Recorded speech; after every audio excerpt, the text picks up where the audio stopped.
Creamline Finals Revenge sa Choco Mucho. Goal Smashers 1 win away from their 4-peat and 8 championship. Dina Wong na single block si Gemma Galanza. Maring Gemma bumawi ng malulutong na palo at player of the game pa. Mafe Galanza and Mitch Gumabaw double sub, tagabura ng lamang ng Choco Mucho. Pons, De Leon, Gumabaw, Galanza, Magic Bunot at closer ng CCS. Good day ka-trending, this is Ron Michael, the voice artist of this channel. Ngunit bago natin yan pag-usapan, huwag mong kalimutan mag-subscribe and click the notification bell para updated ka sa latest Pilipinas volleyball trends. Dinayo ng mga fans mula sa iba't ibang probinsya ang Game 1 ng finals ng Creamline at Choco Mucho. Ang naging tema ng laro ay kung sino ang magkakaroon ng lamang sa pagsisimula ng set ay siyang matatalo. Nang matambaka ng Choco Mucho ang Creamline ay hinugop ni Coach Sherwin si Bea De Leon na gumawa ng damage sa gitna. Sa kalagitnaan ng mga sets tuwing maghahabol ang Creamline ay magdo-double sub si Coach Sherwin at nag-contribute din sila Mitch Gumabaw at Mafe Galanza. At sa tuwing mapupunta si Cici Rondinas sa likod ay nahihirapang makapatay ng bola ang Choco Mucho. Sa ika-4 na set ay nakadami ng puntos sa mga bench players ng Creamline at nanalo ang Goal Smashers nang wala sila Kyle at Tot sa loob. Kaya naman matagumpay na nakabawi ang Creamline sa kanilang semis loss versus CMFT.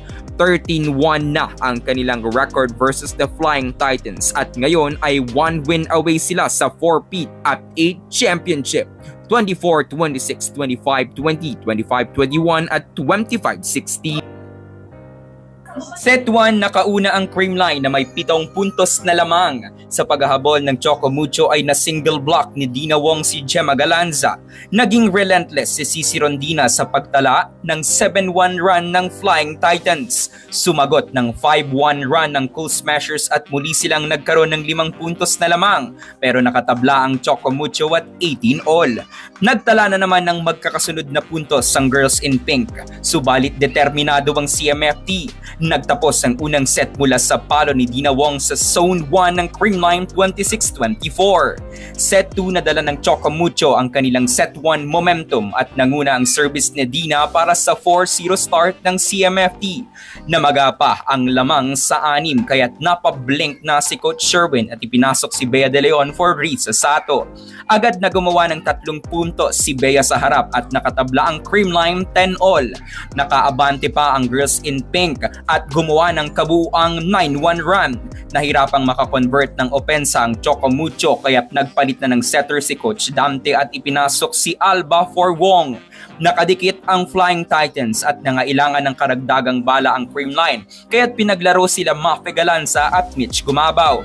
Sa pagkakataong ito ay hindi na nagpahabol pa ang Creamline at tinapos ni Gemma Galanza ang set 25-20. Set 3, muling gumawa ng strong start ang Choco Mucho 6-2. Mas lumayo pa ang CMFT dahil sa pagiging unstoppable ni Cici Rondina kaya't ipinasok na din si Pons para kay Valdez. Sa kalagitnaan ng paghahabol ng Creamline ay muling pumasok sila Mafe at Michelle. Nagpakita ng mabibigat na services si Mafe na gumulo sa reception at offense pattern ng Choco Mucho at siyang nanguna para makatabla ang Goal Smashers at 15 all. Muli tayong nakawitness ng sequences of runs after runs mula sa magkabilang koponan at natagalan nga bago makapuntos ulit si Cici Rondina.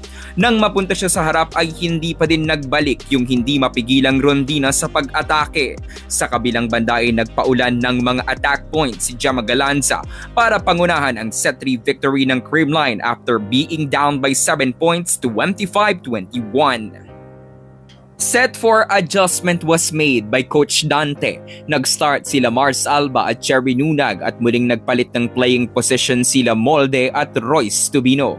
Kaya naman muling gumawa ng malakas na panimula ang Choco Mucho. Subalit sa mid-part ay muling ibinalik for a double sub sila Mafe at MG. At nang napunta sa back row si Cici Rondina ay muling binura ng Creamline ang lamang ng Ubi Girls. Lahat ng attack options ng CMFT ay nababasa at nasasagot ng Creamline kaya naman nakapagtala sila ng 11-1 run. Nakadami ng puntos sa harap si Gumabaw ni hindi na nga kailangan pang bumalik nila Carlos at Negrito sa loob para tapusin ng Creamline ang game 25-16.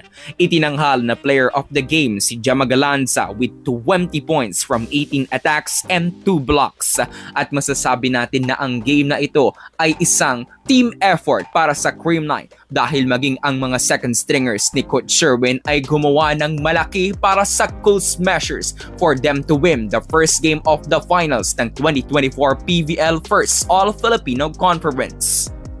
So that's it for today's video ka trending. Do not forget to subscribe and click the notification bell para updated ka sa latest ganap ng women's volleyball sa Pinas. Thanks for watching. Bye for now!